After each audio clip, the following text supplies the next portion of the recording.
Arbitration and Conciliation Act 1996, one of the most important law paper for the judicial exam. इस act को हम लोगों ने thoroughly series के थ्रू डिस्कस नहीं किया है। हम लोगों ने इस एक्ट के जो इंपॉर्टेंट टॉपिक्स है उसको डिस्कस किया है, लेकिन मैं चाहता हूं कि आपको इस एक्ट के हर एक सेक्शन के बारे में जानकारी हो, क्योंकि ये बहुत इंपॉर्टेंट है जुडिशियल एग्जाम के दृष्टिकोण से। हम लोगों ने आर्बिट्रल प्रोसीडिंग्स के बारे में समझा, हम लोगों ने किन किन ग्राउंड पे आर्बिट्रल प्रोसीडिंग टर्मिनेट होता है ये हम लोगों ने जाना, कंटेंट क्या है आर्बिट्रल अवार्ड का, जुरिस्डिक्शन और कॉम्पिटेंस क्या होता है आर्बिट्रल ट्रिब्यूनल का, आर्बिट्रेशन एग्रीमेंट क्या है।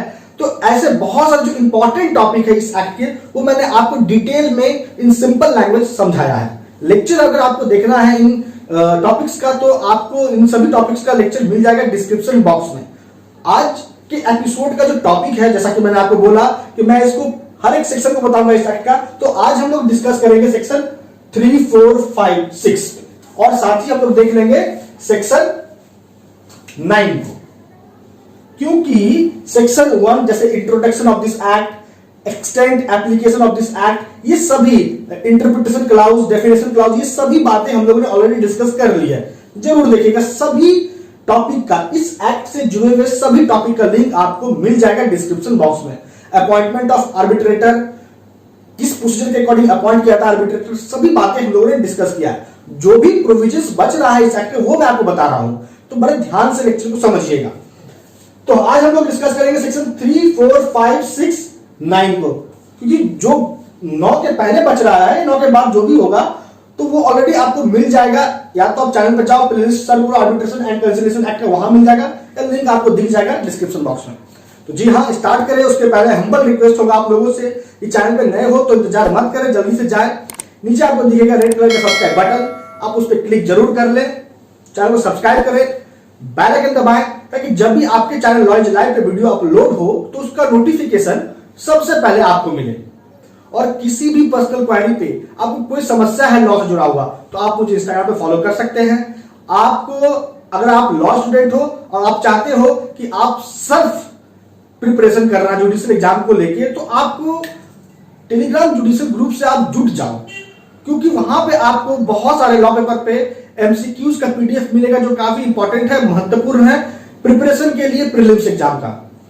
तो चलिए बिना समय गवाए स्टार्ट करते हैं आज के एपिसोड को। पहले बात करते हैं सेक्शन 3 का। सेक्शन 3 का रिसीप्ट ऑफ रिटन कम्युनिकेशन। देखिए, इसको थोड़ा सा डिस्कस करते हैं विद एग्जांपल, ताकि आपको बात अच्छे से समझ में आए कि क्या है प्रोविजन सेक्शन 3 का। मान लेते हैं कि पार्टी जो है टू दी आर्बिट्रल प्रोसीडिंग्स, वो दो पार्टी है, मान लेते हैं ए और बी है। अब कोई बात ए बी से कम्युनिकेट करना चाहता है, वो भी लिखित में, दैट मींस कि डॉक्यूमेंट के माध्यम से। मान लेते हैं क्योंकि लिखित में है तो लिखित में दस्तावेज में ही आमतौर पे होता है लिखित, तो कोई भी रिटन कम्युनिकेशन है जो कम्युनिकेट करना चाहता है ए जो एक पार्टी है to the arbitral proceeding, B से जो दूसरा पार्टी है उससे, तो वो अगर मान लीजिए कैसे कम्युनिकेट करेगा, तो सेक्शन जो 3 है वो कह रहा है कि अगर वो दस्तावेज जिसके माध्यम से वो जो कुछ बताना चाहता है बी को, अगर वो दस्तावेज बी को पर्सनली दे दे तो मान लिया जाएगा कि बी ने उस जानकारी को प्राप्त कर लिया है, उसको जो बताना था एक वो उस बी को मिल चुका है। अगर पर्सनली शब्द कर दे वो दस्तावेज, वो डॉक्यूमेंट तो, या फिर अगर ए क्या करता है कि उस डॉक्यूमेंट को बी के प्रेजेंट एड्रेस पे जहां वो रह रहा है एट प्रेजेंट, वहां अगर उसको डिलीवर कर दे, या फिर बी का जो प्रेजेंट में जो प्लेस ऑफ बिजनेस है वहां वो शब्द कर दे, या जो भी प्रेजेंट में मेलिंग एड्रेस है बी का उस जगह पे अगर वो बी को शब्द कर दे वो दस्तावेज, तो मान लिया जाएगा कि बी को वो कम्युनिकेशन हो चुका है, वो कम्युनिकेशन बी प्राप्त कर लिया है। और दूसरा बात क्या कहता है कि मान लीजिए कि ऐसा कोई जगह नहीं है जो बात सबसेक्शन 1 में कहा गया है, तो फिर अगर ए बी अंतिम बार जहां रह रहा था, अंतिम बार जहां बिजनेस कर रहा था, या अंतिम बार उसका जो भी कोई मेलिंग एड्रेस था बाय रजिस्टर्ड पोस्ट, अगर उस जगह पे अगर वो डिलीवर कर देता है इस रिटन कम्युनिकेशन को वाई डॉक्यूमेंट्स, तो माना जाएगा कि इस सिचुएशन में भी बी ने प्राप्त कर लिया है उस डॉक्यूमेंट को, बी को जो कम्युनिकेशन मिलना था ए के द्वारा वो मिल चुका है बी को, ये माना जाएगा। लेकिन इसमें जो महत्वपूर्ण बात है वो ये है कि ये जो कॉन्सेप्ट सेक्शन 3 का वो एप्लीकेबल नहीं होता उस कम्युनिकेशंस पे जिसका संबंध है जुडिशियल प्रोसीडिंग से। जुडिशियल प्रोसीडिंग के रिगार्डिंग अगर कुछ कम्युनिकेट करना चाहेगा ए बी से, तो वो सेक्शन 3 के अकॉर्डिंग कम्युनिकेट नहीं कर पाएगा। ये बात आप याद रखिएगा। तो ये हो गया सेक्शन 3। आगे बढ़िए सेक्शन 4 पे आते हैं। छोटा छोटा है लेकिन इंपॉर्टेंट है, हर बात जानना जरूरी होता है। अगर आप लॉ के फील्ड में आए हो तो हर बात जानो। लॉ उस फील्ड के आप मास्टर बनो, अपने आप सब कुछ होने लगता है। तो चौथा नंबर जो सबसेक्शन है वो है waiver of right to object. अब यहां भी आप एग्जांपल के थ्रू समझो बातों को। दो पार्टी है ए और बी। अब मान लीजिए ए क्या किया कि ए, यहां ध्यान से समझिए बातों को। ए क्या कर रहा है कि अगर किसी रूल्स को, रेगुलेशंस को इस एक्ट का फॉलो नहीं किया और वो प्रोसीड कर गया। मान लीजिए कि ए ने कोई आर्बिट्रेशन एग्रीमेंट बनाया, ए और बी के बीच में आर्बिट्रेशन एग्रीमेंट बना है, आर्बिट्रेशन एग्रीमेंट बना, तैयार हुआ। लेकिन जो आर्बिट्रेशन एग्रीमेंट बना है दोनों के बीच में, उसमें कुछ फॉल्ट है, ए के द्वारा कुछ फॉल्ट है। ए ने कुछ रेगुलेशंस, रूल्स को आर्बिट्रेशन एग्रीमेंट के रिगार्डिंग फॉलो नहीं किया है, कंप्लाई नहीं किया है, नॉट कंप्लाई। और ये जो नॉन कंप्लायंस हुआ है ऑन द पार्ट ऑफ ए, इस बात की जानकारी बी को है, बी नोज। तो बी को जानकारी है कि आर्बिट्रेशन एग्रीमेंट के रिगार्डिंग कुछ ऐसे नियम्स है, कुछ ऐसे रूल्स है जिसको फॉलो करना था, को उसने नहीं किया। और बी जान रहा है ये बात, तो उसको ऑब्जेक्ट करना था। लेकिन यहां पे क्या किया, बी ऑब्जेक्ट नहीं किया, वो कार्रवाई आगे बढ़ने दिया। और ऑब्जेक्शन अगर करना ही है बी को, तो विद इन द टाइम जो प्रिस्क्राइब्ड है, या जो भी टाइम आर्बिट्रल ट्रिब्यूनल अलाउड करेगा उस टाइम के भीतर। लेकिन उसने क्या किया, उसने कोई ऑब्जेक्शन नहीं किया बी, ये जानते हुए। तो यहां पे बी का जो राइट है ऑब्जेक्ट करने का, क्या माना जाएगा कि वेट हो चुका है, खत्म हो चुका है। अब बात करते हैं सेक्शन 5 का। सेक्शन 5 कहता है एक्सटेंट ऑफ जुडिशियल इंटरवेंशन। अब आर्बिट्रल प्रोसीडिंग में कहां तक हस्तक्षेप हो सकता है जुडिशियरी का, जुडिशियल अथॉरिटी का। तो सेक्शन 5 सीधा तौर पे कह रहा है कि जब आर्बिट्रल प्रोसीडिंग चलेगा तो उस आर्बिट्रल प्रोसीडिंग्स में जुडिशियल अथॉरिटी का कोई इंटरवेंशन नहीं होना चाहिए, हस्तक्षेप नहीं होना चाहिए। अगर होगा भी तो एज पर दी प्रोविजंस जो दिया गया है पार्ट 1 में। पार्ट 1 डील करता है आर्बिट्रेशन से रिलेटेड संबंधित प्रोविजंस से। तो जो भी जहां भी प्रोविजन है कि हाँ इस पॉइंट पे जुडिशियल अथॉरिटी इंटरवेन कर सकता है, जैसा कि सेक्शन 8 आप देखोगे तो वहां जुडिशियल अथॉरिटी इंटरवेन करता है, तो बस वहां पे उस प्रोविजन के अकॉर्डिंग ही जुडिशियल अथॉरिटी इंटरवेन करेगा इन आर्बिट्रल प्रोसीडिंग, अदरवाइज नहीं करेगा। ये है सेक्शन 5। सेक्शन 6 में आइए। Section 6 the administrative assistance. अब देखिए यहां सेक्शन 6 कह रहा है कि आर्बिट्रल प्रोसीडिंग सहूलियत से खत्म हो जाए, सही तरीके से कम समय में डिस्पोज ऑफ हो जाए, जल्द से जल्द आर्बिट्रल प्रोसीडिंग का निपटारा हो जाए। इसके लिए अगर आर्बिट्रल ट्रिब्यूनल को लगा कि नहीं हमको सहायता लेना है एडमिनिस्ट्रेशन का, तो यहां पे वो किसी भी व्यक्ति का, किसी भी पर्सन या संस्था का हेल्प ले सकता है। अब यहां पे जो आर्बिट्रल ट्रिब्यूनल हेल्प लेगा, असिस्टेंस लेगा किसी भी व्यक्ति या संस्था का, वो लेगा पार्टी के सहमति से, पार्टी के कंसेंट से लेगा।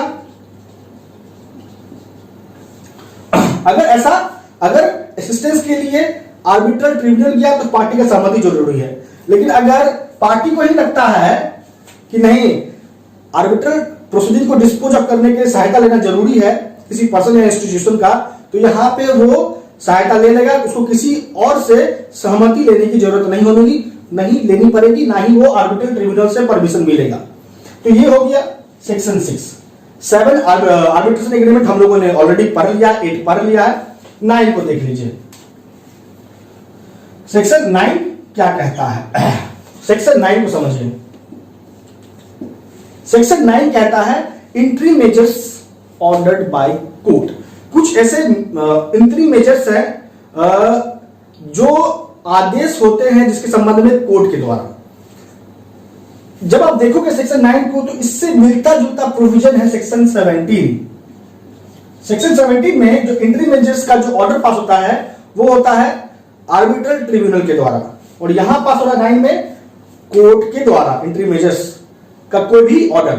तो सेक्शन 9 को समझिए बात को कि कह रहा है सब सेक्शन 1 अगर देखोगे कि आर्बिट्रल प्रोसीडिंग के शुरू होने के पहले या आर्बिट्रल प्रोसीडिंग के दरमियान, या अगर आर्बिट्रल प्रोसीडिंग में आर्बिट्रल अवार्ड पास हो चुका है तो आर्बिट्रल अवार्ड के पास होने के बाद कभी भी, लेकिन आर्बिट्रल अवार्ड के एग्जीक्यूट होने के पहले, अवार्ड पास हो चुका है लेकिन एग्जीक्यूट नहीं हुआ, तो एग्जीक्यूट जब होता है आर्बिट्रल अवार्ड तो होता है एज पर सेक्शन 36। तो एग्जीक्यूट होने के पहले कभी भी कोई भी party to the arbitration proceeding वो अप्लाई कर सकता है इंट्री मेजर्स के लिए। जैसे वो अप्लाई कर सकता है कि अगर पार्टी माइनर है, अनसाउंड माइंड है, तो उसके लिए गार्जियन अपॉइंट कर दिया जाए कोर्ट के द्वारा। इंजेक्शन के लिए अप्लाई कर सकता है। अगर मामला आर्बिट्रेशन में गया है किसी प्रॉपर्टी को लेकर तो उसके सेल के लिए अप्लाई कर सकता है। प्रॉपर्टी के प्रिजर्वेशन और प्रोटेक्शन के लिए अप्लाई कर सकता है। ये सब इंट्री मेजर्स हैं जो ऑर्डर्ड होते हैं यहां सेक्शन 9 के अकॉर्डिंग कोर्ट के द्वारा। अप्लाई कौन करता है? Party to the arbitration. और कहां करता है? सेक्शन 9 के अकॉर्डिंग कोर्ट में करता है।